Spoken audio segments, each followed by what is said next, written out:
Thalidomide from 6 Minute News, Australia. Thalidomide survivors paid more than $17 million from the federal government in Australia, along with apology. What a terrible story this was.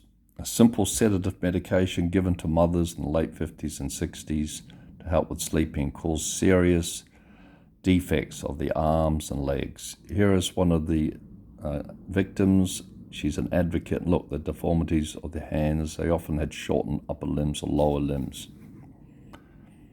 It was a drug just for sedation. It was given widespread use around the world, New Zealand, Australia, UK.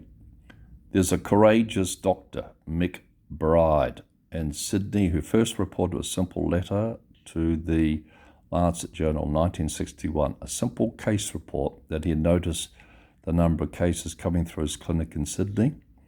Based on that letter, it was drawn to the attention of the company, but as a German the following year who had to do a big study on it. Based on that simple report, listen to this, medical students, based on that simple report, the US acted on it. The FDA acted on it and stopped the drug being introduced in a widespread way in the US. There's only 3 samples that cause problems there.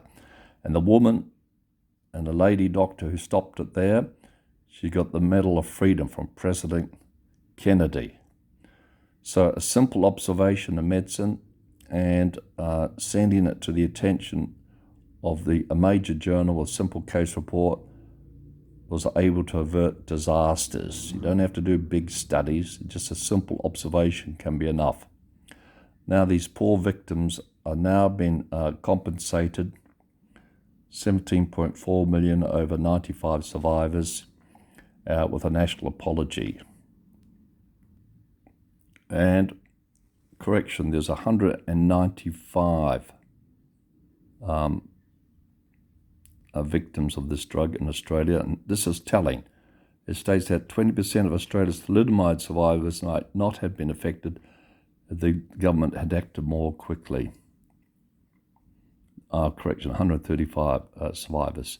So actually McBride, you can look him up.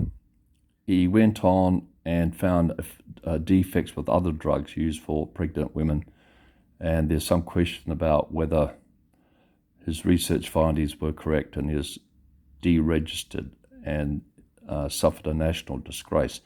But his initial observation was right on the mark. It saved a lot of people from the effects of this terrible drug.